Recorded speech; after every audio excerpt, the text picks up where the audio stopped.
تو اس کو کیا کہتے ہیں آپ کو جواب دینا ہے, آپ کو معلوم بھی ہے تب بھی جواب دینا. اس کو کیا کہتے ہیں؟ نون. کیا کہتے ہیں اس کو بولیں؟ جی ہاں تنوین, اور یہ ہے نون ساکن. پچھلے ہم نے سبق میں اسباق میں یعنی لیسنس میں ہم نے پڑھا تھا اظہار کا قاعدہ. تنوین اور نون ساکن کے ہم نے کتنے قاعدے پڑھے تھے؟ ایک اظہار ہے, دوسرا اخفا ہے. یہ سبق ہم نے پڑھا تھا اظہار اور اخفا. اس کے بارے میں آپ کو معلوم ہے تنوین یا نون ساکن کے بعد یہ لیٹر آئے تو ہمیں کیا کرنا ہوگا؟ غنہ کرنا ہوگا. تا, ثا, جیم, دال, دال, زا, سین, شین, صاد, ضاد, طا, ظا, فا, قاف, کاف. اور اظہار میں کیا ہے؟ حمزہ ہا, عین ہا, غین خا.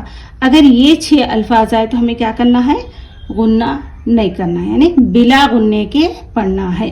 غنہ کس کو کہتے ہیں بولے؟ جی ہاں ناک میں تھوڑی دیر آواز کو چھپانا غنہ کہلاتا ہے.